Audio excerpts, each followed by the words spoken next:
Hello everyone, আসসালামু আলাইকুম। ঢাকা থেকে নেপাল ভ্রমণ গল্পের একদম শেষ পর্যায়ে আমরা চলে আসছি। আজকের এপিসোডটি হতে যাচ্ছে এইবারের গল্পের শেষ এপিসোড।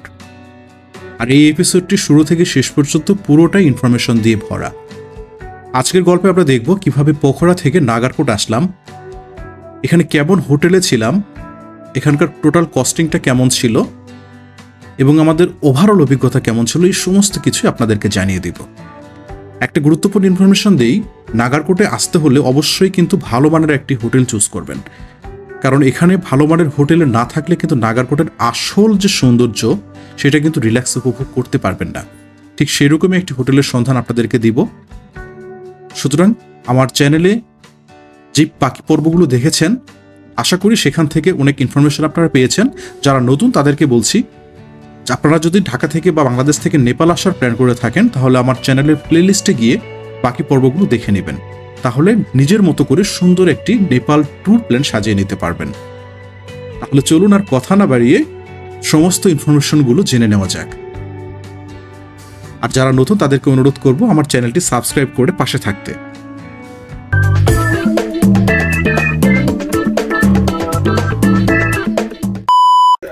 সো আমরা খাওয়া দাওয়া শেষ করে এখন সুইফট হলিডে কাউন্টারে চলে আসছি। এখন 6টা বাজে। আমাদের লাগেজ হচ্ছে গাড়িতে অলরেডি উঠাই দিয়েছে। গাড়ি এখানে দাঁড়ায় আছে, ওই যে দেখা যাচ্ছে সুইফট হলিডে। তো এবার আমরা হচ্ছে সোফা বাসটা নিয়েছি। এটার হচ্ছে প্রাইস পড়েছে হচ্ছে 1600 টাকা করে, কিন্তু আমরা 100 টাকা করে ডিসকাউন্ট পেয়েছি। সো দুইজনে 3000 টাকা পড়েছে। তারপরে এই যে ওনারা হচ্ছে আমাদের একটা হচ্ছে আমাকে ফোনে মেসেজ দিয়েছিল, ওখান থেকে টিকিট ডাউনলোডও করে নিয়েছি, আবার হচ্ছে একটা হচ্ছে লেখা একটা টিকিটও দিয়েছে, ওটা আমাদেরকে দেখাইলাম। সবকিছু ঠিকঠাক আছে, অন টাইমে বাস ছেড়ে যাবে। একটা জিনিস খুবই ভালো কাঠমান্ডুর, নেপালের, যেটা হচ্ছে বাসগুলো একদম অন টাইমে ছাড়ে। অন টাইম মানে অন টাইম, 1 মিনিটও এখানে লেট করবে না, আনলেস ইটস অ্যান ইমার্জেন্সি, ওইটা আলাদা বিষয়। তো চলে আসছি এখানে, এখনো হাতে 1 ঘন্টা সময় আছে। বসে আছি দুইজনে, দেখছি এদিক সেদিকে, দেখি একটু চা কফি খাওয়া যায় কিনা। পাশে অনেক দোকান আছে চা কফির, খাওয়া যাবে। ঠিক আছে, আজকে আমি এখন এই মুহূর্তে যে জায়গাটাই রয়েছি সেটি হচ্ছে পোখরার ট্যুরিস্ট বাস স্টপেজ। এখান থেকে কাঠমান্ডুর উদ্দেশ্যে সবগুলো বাস ছেড়ে যায়, যতগুলো বাস কোম্পানি রয়েছে সবগুলোই এখান থেকে ছেড়ে যায়। আপনাদেরকে জানিয়ে রাখি, এখানে সকাল 7টায় কাঠমান্ডুর উদ্দেশ্যে একটা বাস যায়, মানে সব কোম্পানির একটা করে বাস যায়, আর সন্ধ্যা 7টায় কাঠমান্ডুর উদ্দেশ্যে একটা করে বাস যায়। তো আজকে আপনাদেরকে যেই বাসটার কথা আমি জানাবো, অনেকের আগ্রহ সেই বাসটা নিয়ে, সুইফট হলিডের সোফা বাস। এই বাসটা নেপাল বা কাঠমান্ডু বা পোখরা যেখানেই বলি না কেন, এই বাসটা এখানকার বিখ্যাত একটি বাস, মানে উন্নত মান। অন্যান্য বাসগুলোর তুলনায় এটার সার্ভিস এবং কোয়ালিটি যথেষ্ট ভালো। আপনাদেরকে আরেকটু বলি, এখানে এই যে সুইফট হলিডের যেই কাউন্টার দেখতে পাচ্ছি, এটাই হচ্ছে সুইফট হলিডের কাউন্টার। আর সামনে যে বাসটা দাঁড়ানো, এটা হচ্ছে সুইফট হলিডের ট্যুরিস্ট সোফা বাস। এই বাসটা কাঠমান্ডু থেকে পোখরা আসে 1500 নেপালি রুপি এবং পোখরা থেকে কাঠমান্ডু যায় 1500 নেপালি রুপিতে। চলুন একটু ভিতরে যে সিটগুলো কেমন এবং সিট ক্যাপাসিটি কেমন, লেগ স্পেস কেমন এবং ওভারঅল বাসের ভিতরে সার্ভিসটা কেমন হতে পারে সেটা একটু ধারণা আপনাদেরকে দেই। বাসের আউটলুকটা ভালোই মনে হচ্ছে, এই যে দেখি কেমন। এই বাসটি হচ্ছে সুইফট হলিডের সোফা বাস। সোফার লুকিং গুড, 2:1 সিট ক্যাপাসিটি। বাসটা একদম ফাঁকা। আমাদের টাইম হচ্ছে সন্ধ্যা 7টায়। তো আপনাদেরকে একটু দেখিয়ে নিই, অনেক নিট অ্যান্ড ক্লিন মনে হচ্ছে। সো জার্নিটা আশা করি ভালো হবে ইনশাআল্লাহ।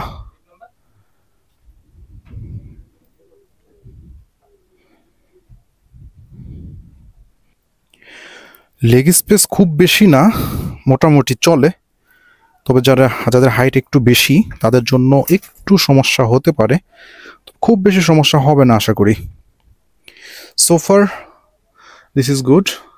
আর বাংলাদেশ থেকে যারা আসবেন তারা চাইলে অনলাইনেও টিকিট করে আসতে পারবেন, অনলাইনে টিকিট কেটে অনলাইনেই পেমেন্ট করতে পারবেন, তাতেও কোনো সমস্যা হবে না। আর ওনাদের স্টাফদের ব্যবহার যথেষ্ট ভালো। সো আমার এক্সপিরিয়েন্স আসার সময় যেটা ছিল বেশ ভালো ছিল, আশা করি যাওয়ার সময় এক্সপিরিয়েন্সটাও ভালো হবে। এর বাইরেও আপনাদের যদি কিছু জানার থাকে সোফা বাস নিয়ে, আপনারা কমেন্টে আমাকে জিজ্ঞাসা করুন, আমি জানিয়ে দেওয়ার চেষ্টা করব। এখন বাজে ভোর 5টা। আমাদেরকে 4:45-এ কাঠমান্ডুতে নামিয়ে দেওয়া হলো এবং এখান থেকে কিন্তু আপনাকে একটি ট্যাক্সি ভাড়া করে নাগারকোটে যেতে হবে। আমরা যখন ট্যাক্সি ভাড়া করছিলাম তখন ভাড়া চেয়েছিল প্রায় 3500 নেপালি রুপি। অবশেষে সেটি দাম দর করে আমরা 2800 নেপালি রুপিতে ট্যাক্সিটি ঠিক করি।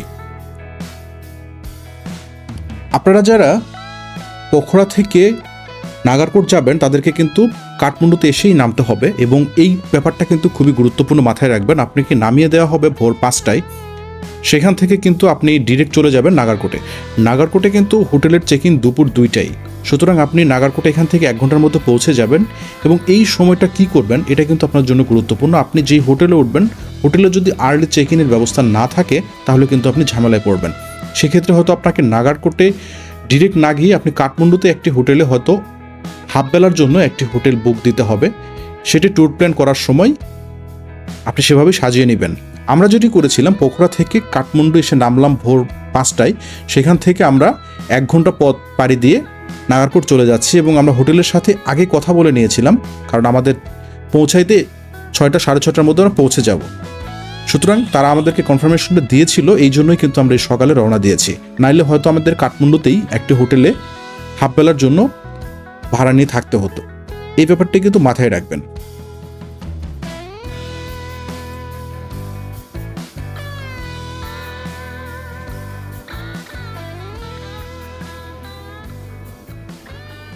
আমরা চলে এলাম আমাদের হোটেলে। আমাদের যে হোটেলটি ছিল, হোটেলটির নাম ছিল হোটেল হিমালয়ান ভিলা। এই হোটেলটির রিভিউ এবং এখানকার অনেক ইনফরমেশন আমি পেয়েছিলাম। হোটেলটি যথেষ্ট পজিটিভ রিভিউর একটি হোটেল আমার কাছে লেগেছিল, সেই জন্যই আমি হোটেলটি বুকিং দিয়েছিলাম। আর আমরা খুবই সকালে এখানে চলে আসলাম, একদম ফাঁকা ছিল। এখানে শুধু রিসেপশনে একজন বসা ছিল, উনি আমাদেরকে দেখে অনেকটা অবাকই হলেন, কারণ এত সকালে কোনো গেস্ট নর্মালি আসার কথা না। কিন্তু আমরা যখন হোটেলটি বুকিং দিয়েছিলাম তখন এই ইনফরমেশনগুলো তাদেরকে দিয়েছিলাম যে আমরা খুবই আর্লি মর্নিং চেক ইন করবো। তাদেরকে সব কিছু বুঝিয়ে বললাম। আর এইটা হচ্ছে হোটেলের রিসেপশন। হোটেলটি খুবই সাজানো গোছানো পরিপাটি, দেখতেই পাচ্ছেন। রিসেপশনের পাশেই এখানে হচ্ছে বসার যে জায়গাটা, খুবই সুন্দর, নিট অ্যান্ড ক্লিন, ভালো লাগছিল। সকাল সকাল এখানে আসলাম, সারা রাত বাসে জার্নি করে আসছি, খুব বেশি ঘুম হয় নাই। এখানে এসেই মনটা ভালো হয়ে গেল। বাইরে বৃষ্টি হচ্ছিল, পরিবেশটা খুবই ঠান্ডা। আমরা দুজন ছাড়া এখানে আর কেউ নেই। হোটেলটির বাকিটা কেমন হবে সেটা পরে দেখাচ্ছি, আপনাকে যা শুরুটাই দেখে নেন। শুরুতে দিয়ে কিন্তু আপনাকে মন ভালো করে দেবে হোটেলের যেই এনভায়রনমেন্টটা দেখা যাচ্ছে।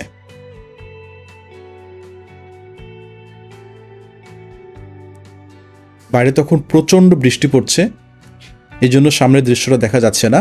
কিন্তু আকাশ যখন ক্লিয়ার হয়ে যাবে আমরা এখান থেকেই কিন্তু হিমালয়ের সমস্ত পিকগুলো দেখতে পাবো। ভিডিওটি দেখতে থাকুন, আপনাদেরকে সমস্ত কিছুই জানানোর চেষ্টা করব।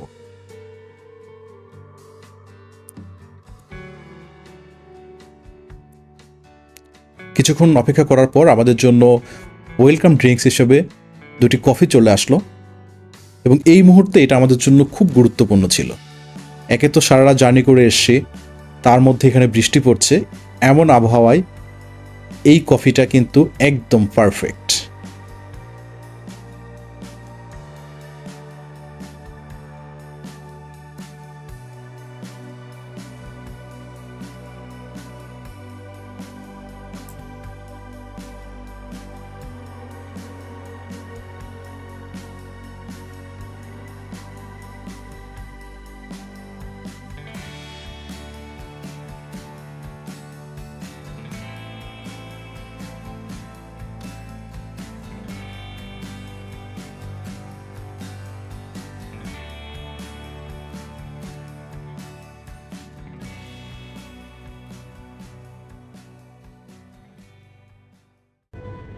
এখন যে রুমটি দেখতে পাচ্ছেন এই রুমটি কিন্তু আমাদের জন্য না।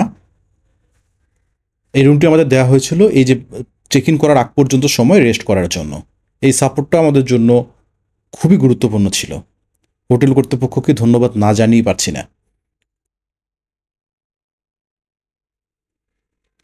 অবশেষে আমরা আমাদের রুম পেয়ে গেলাম।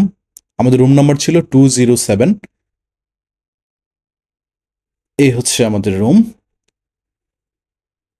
রুমটা বলার মতো খুব বেশি বড় না, তবে এই রুম থেকে একদম হিমালয়ের চূড়া স্পষ্ট দেখা যায়। আপনি যদি বারান্দায় না বসে বেডে শুয়েও যদি দেখতে চান, তবুও হিমালয়ের চূড়াটা দেখতে পাবেন এই রুম থেকে। রুমে একটা টিভি ছিল, প্রয়োজনীয় যা যা লাগে সবকিছুই আছে। ওই যে দূরে মেঘ দেখতে পাচ্ছেন, চলুন আর একটু কাছ থেকে দেখি।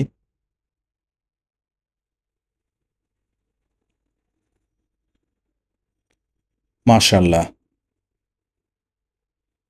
আকাশ ক্লিয়ার না, এই জন্য কিন্তু আমরা এখন হিমালয়ের কোনো কিছু চূড়া দেখতে পাচ্ছি না। যখন আকাশটা ক্লিয়ার হবে তখন আপনাদেরকে দেখাবো ইনশাআল্লাহ। এখান থেকে কিন্তু আপনি একদম সানরাইজের পারফেক্ট একটি ভিউ পাবেন। এইটি সামনে দেখতে পাচ্ছেন, এটা হচ্ছে রেস্টুরেন্ট থেকে সামনের অংশটা।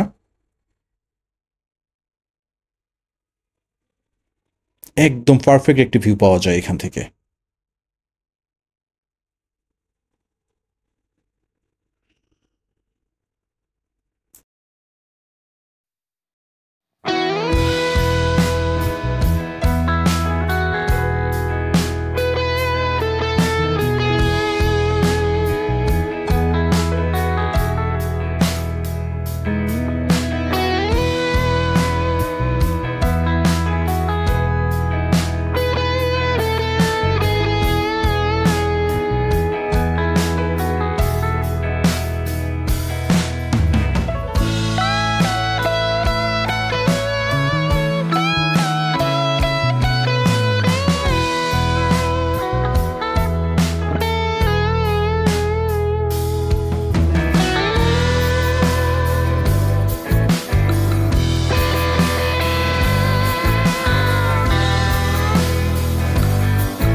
এবার চলুন হোটেলের বাইরের পরিবেশটা কেমন সেটাই আপনাদেরকে একটু দেখিয়ে আনি।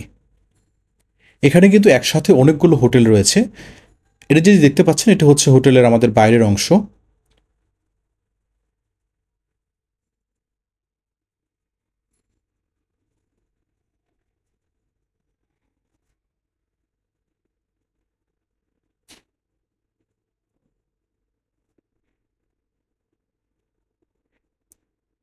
এখন যেটি দেখতে পাচ্ছেন এটিও কিন্তু একটি হোটেল। এই হোটেল থেকেও কিন্তু ভালো ভিউ পাওয়া যায়।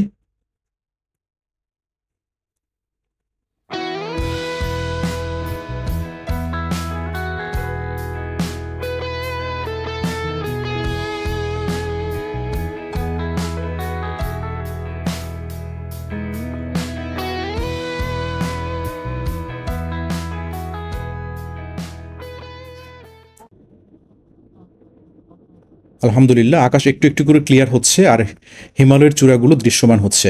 আপনারা ভিডিওতে কতটুকু দেখতে পাচ্ছেন আমি জানি না, তবে এই দৃশ্যটা সামনে থেকে দেখার অনুভূতি যে কতটা শান্তিময়, এটা সামনে থেকে না দেখলে আপনারা বুঝতে পারবেন না।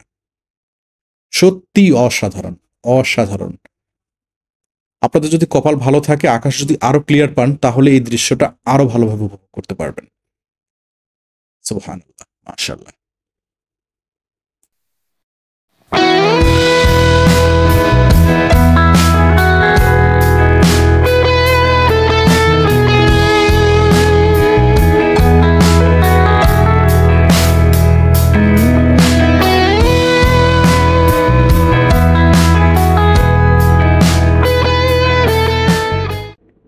এবার চলুন দেখে নেওয়া যায় এখানকার খাবার কেমন ছিল। এখানে ডিনারের জন্য আমরা যেটি করেছিলাম সেটি হচ্ছে, এইখানে 1200 নেপালি রুপি দিয়ে বুফে ডিনার পাওয়া যায়। আর আপনি যদি বুফে ডিনার না করতে চান তাহলে ইন্ডিভিজুয়ালি আপনাকে অর্ডার করে খেতে হবে। তবে এখানে খাবারের নর্মাল যে প্রাইসগুলো দেখলাম সেটি না নিয়ে আমার কাছে এই বুফে মেনুটি নেওয়াই আমার কাছে কনভেনিয়েন্ট মনে হয়েছিল, কারণ নর্মাল আইটেম নিলেও কিন্তু আপনার 800-900 নেপালি রুপি পড়ে যাবে। সুতরাং সেই জন্য আমরা ওটি না নিয়ে আমরা এই বুফে সিস্টেমটা নিয়েছিলাম। খাবার আইটেম যাচ্ছিল আলহামদুলিল্লাহ ভালোই ছিল এবং ফুডগুলো হালাল ছিল। খাবারের টেস্ট একটু তো ডিফারেন্ট হবে আমাদের চাইতে, বাট যেগুলো ছিল ভালো ছিল ওভারঅল আমার কাছে মনে হয়।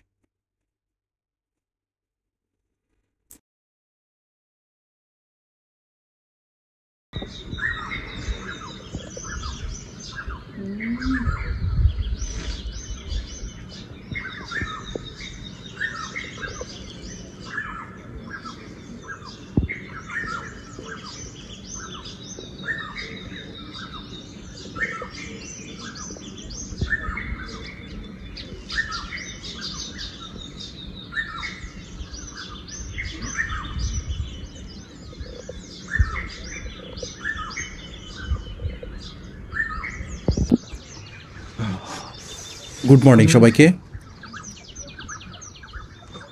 সকাল হয়ে এলো, পূর্ব দিগন্ত থেকে রক্তিম আবহাওয়া বেরিয়ে গিয়েছে। কিছুক্ষণের মধ্যে এখানে সূর্যোদয় হবে এবং সূর্যোদয়ের এই সুন্দর দৃশ্যটি একদমই মিস করা চলবে না। আপনি কল্পনা করুন, আপনি বারান্দায় আপনার প্রিয় মানুষটিকে নিয়ে বসে আছেন আর হিমালয়ের চূড়া থেকে সূর্য উদিত হচ্ছে। সত্যি এই দৃশ্যটি আমি লাইফে কোনোদিন হয়তো ভুলব না। এত ভালো লেগেছিল এই মুহূর্তটা, আলহামদুলিল্লাহ। আবার যদি কোনোদিন সুযোগ হয় আমি নেপাল যাব এবং নাগারকোটে যাব ইনশাআল্লাহ।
এবার চলুন ব্রেকফাস্ট দেখে নেওয়া যাক। আমাদের হোটেলের সাথেই এই ব্রেকফাস্টটি কমপ্লিমেন্টারি ছিল। ডিনারে যত আইটেম ছিল ব্রেকফাস্টে আইটেম আরও বেশি ছিল এবং ব্রেকফাস্টটা ডিনারের চাইতে বেশি ভালো ছিল আলহামদুলিল্লাহ। ভালো লেগেছিল, ওভারঅল সব কিছুই ভালো ছিল এই হোটেলটির। আপনারা নিজেরাও দেখলেন, কেমন লাগছে আপনাদের কাছে সেটি অবশ্যই কমেন্ট করে জানাবেন।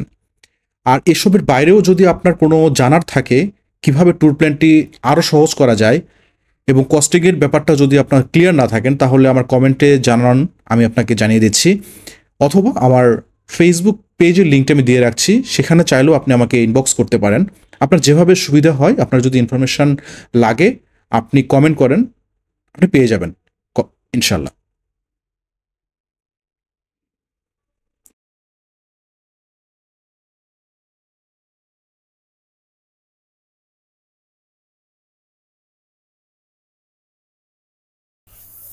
হ্যালো এভরিওয়ান, আজকে আমাদের 7th ডে নেপালে and last day of our Nepal tour.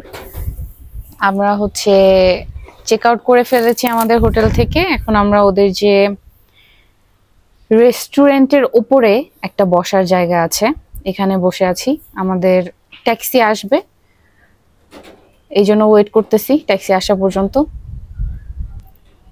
একটু আগে রোদ ছিল, এখন একদম পুরা মেঘ হয়ে মনে হচ্ছে বৃষ্টি আসবে। ওই জায়গাগুলোতে কালকে আমরা হিমালয়ের যেই ছোট ছোট ছোট ছোট শৃঙ্গগুলো আছে এগুলা দেখতেছিলাম। আজকে একদম মেঘে সব। সকাল পর্যন্ত আমরা দেখতে পারছি ভোরে সূর্যোদয়, বাট এখন সব একদম অন্ধকারে ঢেকে গেছে। মানে এখানে এসে আমি আরেকটা জিনিস লক্ষ্য করলাম, এখানকার আবহাওয়া ক্ষণে ক্ষণে চেঞ্জ হয়। এই রোদ, এই বৃষ্টি, এই কুয়াশা, এই মেঘ, বাট হচ্ছে মনে হয় ঠান্ডাটা এখানে এটা মনে হয় পার্মানেন্ট, যা বুঝি আমরা ঠান্ডাটা পার্মানেন্ট। ওই দেখা যাচ্ছে একটু ওই জায়গাটাতে সম্ভবত একটু রোদ পড়ছে, ওই জায়গাটাতে একটু হচ্ছে আলো রোদ এরকম মনে হচ্ছে, কিন্তু আমরা যেখানে বসে আছি এখানে অনেক ঠান্ডা, অনেক বাতাস। আর নেপালে যারা আসবেন, বিশেষ করে নাগারকোটে ভাই, অবশ্যই শীতের জামা কাপড় নিয়ে আসবেন। কারণ এখানে আপনি বাংলাদেশে যতই গরম পড়ুক বা এখানে ওয়েদার, এখন কিন্তু এখানে স্প্রিং সিজন চলে, সেই হিসাবে হালকা গরম থাকার কথা, কিন্তু কোনোভাবেই এখানে গরম নেই। প্রচণ্ড শীত, টেম্পারেচার 10, 12, 15 এরকম ওঠানামা করে। সো ডেফিনেটলি উইন্টারের ক্লোথ নিয়ে আসবেন। আর আরেকটা ইনফরমেশন দিয়ে নেই, এখান থেকে এয়ারপোর্ট যাওয়া কিংবা কাঠমান্ডু থেকে নাগারকোটে আসা, এখানকার ট্যাক্সি ফেয়ারটা মানে অবিশ্বাস্যভাবে বেশি, যেটা কখনো মনে হয় না এরকম বেশি। কারণ ডিস্টেন্স হচ্ছে 30 কিলোমিটার। আপনি যদি হোটেল থেকে ট্যাক্সি ভাড়া নেন, আপনাকে পে করতে হবে 3500 নেপালি রুপি। কিন্তু আমরা গতকালকে কাঠমান্ডু থেকে যে ট্যাক্সি করে এখানে এসেছিলাম, তার নাম্বারটা আমরা রেখে দিয়েছি, তিনি আমাদেরকে অফার করেছিলেন 3000 নেপালি রুপি। সো আমরা মানে হোটেল থেকে ট্যাক্সি না নিয়ে আমি তাকে কল করেছি, তিনি আসতেছেন, আমরা তারপরে গাড়িতে উঠবো এবং এখান থেকে বিদায় নেব। ওই যে আমাদেরকে দেখা যাচ্ছে ছায়া। আমরা ট্যাক্সিতে উঠে পড়ছি, আমাদের ট্যাক্সি চলে আসছে ঠিক টাইম মতো। আমরা এখান থেকে ডিরেক্ট এখন যাচ্ছি ত্রিভুবন ইন্টারন্যাশনাল এয়ারপোর্টে। আমাদের প্লেন টাইম হচ্ছে 6টা 45 সন্ধ্যায়। সো আমাদের হাতেও সময় আছে, আর ঝিরি ঝিরি বৃষ্টিও পড়তেছে। সো আমরা এখানে আর দেরি করবো না, আমরা চেক ইন করে তারপর ইমিগ্রেশন কমপ্লিট করে আমরা লাউঞ্জে কিছুক্ষণ ওয়েট সময় কাটাবো। আর এইখান থেকে এয়ারপোর্টের দূরত্ব প্রায় 30-35 কিলোমিটার, আর যেতেও সময় লাগে প্রায় 1-1.5 ঘন্টার মতো। সো আমরা রওনা দিলাম, পৌঁছানোর পরে আমরা আপনাদের সাথে বাকিটা আলাপ সেরে নেব। সো আমরা আমাদের জার্নির মোটামুটি শেষ পর্যায়ে চলে আসছি। আমরা হচ্ছে ইমিগ্রেশন শেষ করে লাউঞ্জে খেলাম, এরপরে এখন সিকিউরিটি পাস করে চলে আসছি। আমাদের হচ্ছে ফ্লাইট 6টা 45 নেপালি টাইম।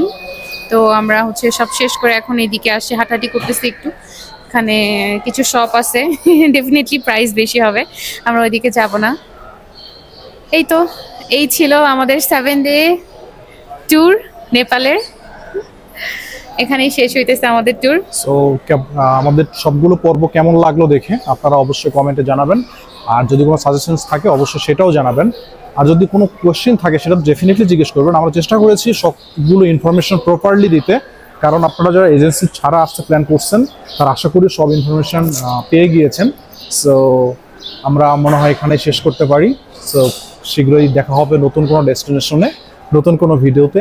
সে পর্যন্ত সবাই ভালো থাকুন, সুস্থ থাকুন, আমাদের জন্য দোয়া করবেন। Happy travelling.